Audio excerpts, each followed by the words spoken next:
Alright guys, back from summer vacation, got a nice little haircut here, not as awful as it was before, but I didn't get all the recording done that I wanted beforehand, which, that's kind of a shame, but let's see, where did I leave off?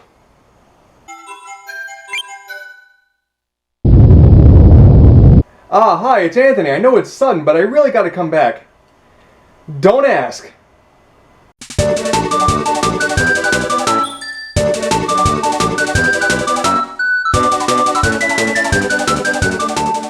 Hey guys, and welcome back to the finale of the Kirby Marathon. This is it guys, this is the end here. And I've really enjoyed looking back at all the classic Kirby games so far. We have two games that are humble beginnings, one game that's a colorful animal-filled adventure, and one game that I find both overrated and just right at the same time. Go figure, eh? But we have two final games to look at on Kirby's Dream Collection, Dreamland 3 and 64 The Crystal Shards. Two games that, I don't know, people just don't really seem to talk about all that much because the games just sort of exist in some sort of unknown gaming void. You all know the place. That one void where regardless of quality, games just sort of exist and not much more. Now how come these two games fall into the same boat? I don't know, because they honestly just sort of exist. I don't know.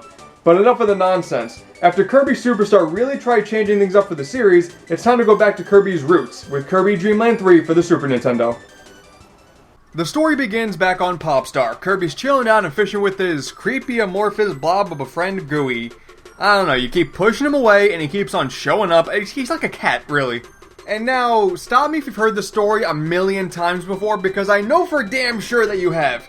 All of a sudden, darkness comes across the land, and as you all know, darkness equals evil, so now you, as good, must subtract evil. What an engaging and original plot! But I can really joke about this all I want, but the darkness is actually the returning force dark matter. A Nintendo antagonist that spans more than one game after you were convinced they were dealt with. Poor Wart and Vati have barely seen the light of day since their debuts, yet dark matter shows up multiple times. Okay, sure, whatever, I'll take that over another plot where King Dedede rests his faith in a tree. Oh my god, no, I'm sorry, I take it back! The first thing to be noted here is actually the graphics. For the first time in the series, instead of just going for a clean look with a bunch of solid colors, Dreamland 3 goes for a more pastel and crayon design. And really, who doesn't love stylized graphics? And a big old box of crayons. The music fits the new style too.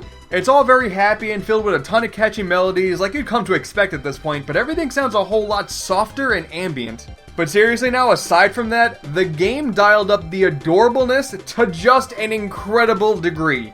We all know Kirby has kind of always been cute, we know that, but my god! Whether it be one of the new copy ability combos just filling you and your animal buddy with just pure unbridled joy, or seeing the multiple forms of Waddle Dees, just like, not even trying to be enemies, just enjoying life. Okay, I know I'm a dude and there's a stereotypical stigma against things that are cute, but I swear, every time I see a Waddle Dee paddling a boat, I'm just like, ooh, look at the little guy go, he's gonna make it! I don't know where he's going, but he's gonna make it! Dreamland 3 has two unique things going for it. First off are the return of the animal buddies. Rick the hamster, Coo the owl, and Kind the fish are back, along with the brand new Nago the cat, Pitch the bird, and Choo Choo the... octopus? Are you sure that's an octopus? That's an octopus? Okay, that's an octopus. And just like Dreamland 2 before it, any ability that you have is transformed once you're with an animal. There's the 7 abilities that are a staple of the series that are taken right out of Dreamland 2, and one brand new one, Clean. And it's seriously Kirby dusting with a broom. I don't know if I can handle this. Some of the returning combos have been modified a bit to make them a bit more useful, and the new ones really just sort of emphasize how cute the game is. Like look, Pitch has turned into an RC electric bird. Is cute! So now you have a whopping 56 different ways to contort Kirby's body to your liking, and since you're usually offered the option between a few different animal buddies instead of just one, that whole illusion of choice complaint from before is now completely gone. And it's useful for this game's other unique aspect. Each of the 30 stages features a different mission for you to play through to collect heart stars. We're 5 games in and the best thing you can think of are heart stars? Good, yeah. Basically, each level features a section that requires you to just do something. Make sure all the flowers stay alive. Make sure all the flowers die. Collect colored shapes for this little juggling thing. Freeze Metroids for Samus. Bring an animal to the end of a stage to see their buddy. Whoa. Okay, back up. Metroids? Huh.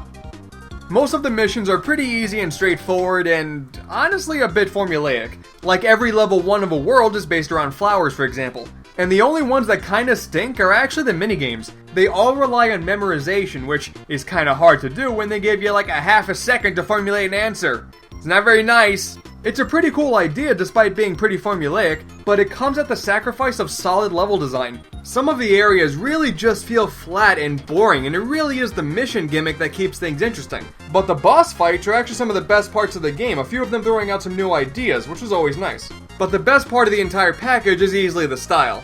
Style which, again, includes Waddle Dee's paddling rafts at the 10 out of 10. After you get all the hard stars and rid the land of dark matter, it is time for the final boss.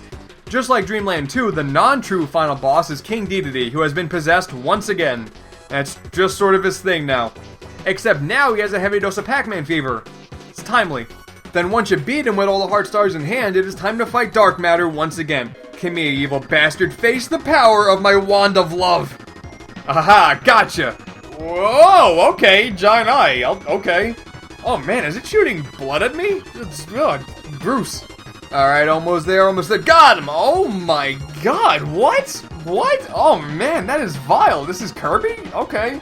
The 90s, man, let me tell you, they didn't care. You take out that disgusting bleeding eyeball, darkness is gone from the land once again, Kirby flies off into the sky with his wand of love, and... oh, the credits. That's right, the game just sort of like, stops. That ends Dreamland 3. So like I said before, guys, this game just sort of exists. It's definitely really fun and has a great sense of style, there's no doubt about that. But unless you're a hardcore Kirby fanboy like myself, this is really just another quality game on the Super Nintendo without anything really remarkable about it. Besides the Waddle Dees. And I think one of the main reasons why people don't really care about this game all that much is because everyone just jumps to Super Star based on a force of habit and just totally ignores the fact this game exists. I don't know, personally, I prefer Dreamland 3 to Super Star, but that may make people a little bit mad. But we have one final game to look at here, one of the games that totally defined my childhood, released a few years later for the Nintendo 64, Kirby 64, the Crystal Shards. Bam! We're keeping that in. Now I'm surprised myself, I'm even going to say this next part given the rest of the games in the series, but Crystal Shards actually kinda has a competent plot. I know, hold on to your pants. The story starts off on Ripple Star, home to a race of kind and peaceful fairies kept protected by a magical crystal. That crystal, however, gets the attention of the one and only Dark Matter. That's 3 games now. That's kind of impressive. So the Queen orders this fairy Ribbon to bring the crystal to safety, but on her way to do so is stopped by 3 Dark Matter blobs, shattering the crystal into 74 pieces, all of which are the same shape. Even more impressive.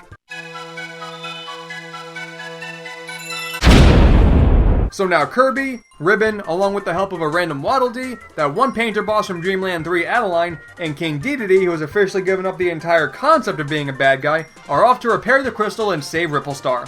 It's not much of a plot, but it's certainly better than Dedede taking a bath where he's not supposed to. But now it's time for the gameplay, and like before, this game has 2 unique things going for it. First off, the levels are sort of 3D now, ooh.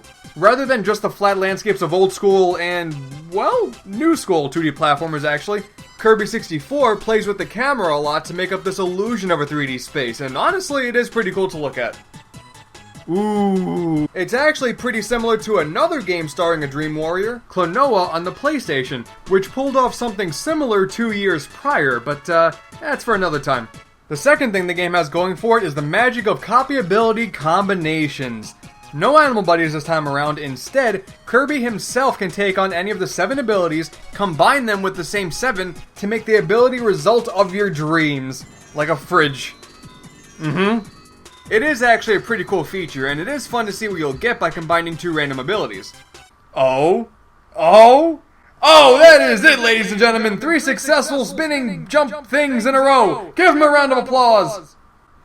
There is one problem with this though. A good handful of the Crystal Shards are actually hidden behind blocks that you can only break by a specific combo. It's dumb. If you find something, you should feel satisfied and rewarded for finding it, not grateful that you just so happen to have the right combo at the right place at the right time. Especially when the game gives you no hints on what to have aside from probably throwing the necessary enemy somewhere in the level. Luckily for us though, game facts exist for a reason. One thing I gotta say here is the soundtrack is fantastic. Graphically, okay, it's clean, it's colorful, bing bang boom, that's a given for Kirby. But the soundtrack is, seriously, go listen to any single track from the game and it is a gem. And I gotta give the biggest nod to Quiet Forest. Anyone else out there have a video game song that brings you right back to your childhood? This is it for me right here. It only plays in one level and it never fails to make me feel super nostalgic. The cutscenes that play in between worlds are pretty special too. Really, anything to reinforce Kirby's total charm is a great addition in my eyes.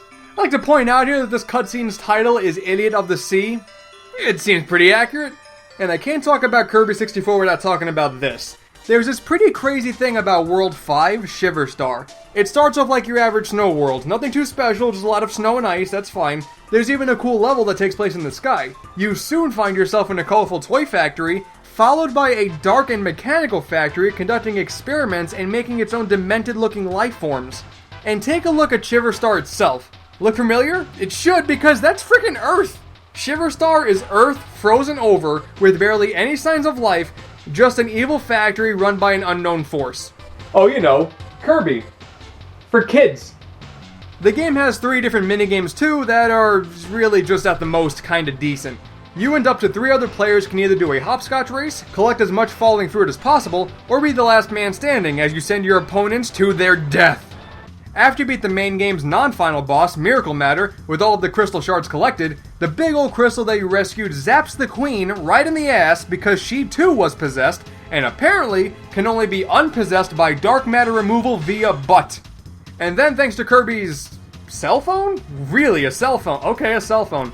Everyone gets a ride on a warp star to get to the true final boss. Now remember earlier when I said that Kirby final bosses get randomly pretty creepy? Well, here you go. Meet Zero 2, an evil white demon with wings, a halo, and a big old green thing sticking out of its bum. And you fight it thanks to Ribbon and her crystal gun, and honestly, it's actually a pretty cool boss fight. And just like Marks before him, Zero 2 has a great taste in music. Seriously, all these essences of darkness really know how to set up a killer playlist. Again, it's very impressive. After you take it down, darkness is completely gone from the land, ending what is essentially the Kirby Dark Matter trilogy because we haven't seen Dark Matter since, and ending Kirby 64 The Crystal Shards. It's not a bad game by any means, but certainly it's one where its easiness is more apparent than other Kirby games. Like Dreamland 3, the level design is sort of sacrificed in favor of the 2 main gimmicks, the copyability combinations and the hidden shards, and it really relies on its style and charm to keep the player entertained. But I'll be damned, that magic definitely worked on me. A little bit iffy pure gameplay mechanics here and there, but I really do enjoy this adventure all the way through. Honestly, I can really look past a few missteps if the world I'm playing in is just as frickin' happy as this game is. And hey, somehow, Wispy Woods managed to manifest some children too, so it's good news all around. Alright guys, that's gonna wrap it up for the craziness of the Kirby Marathon. 4 videos, 8 games, a new haircut at the end, it had everything. As always, I want to thank you all for watching and hope you enjoyed it, and hopefully if you're not too familiar with the Kirby series, maybe have a few more games to add to your list. They're not all total gems like the 2 games in this video, but hey, if you want a consistently quality platformer series, you should really look no further.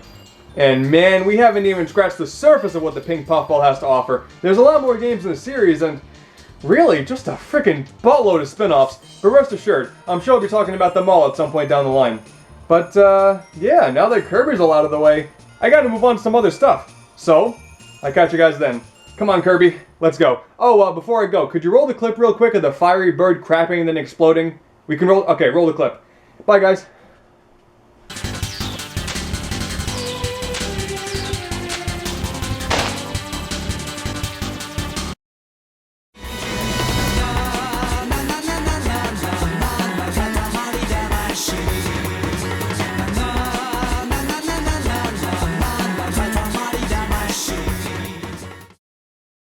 How come these 2 games fall into that trend?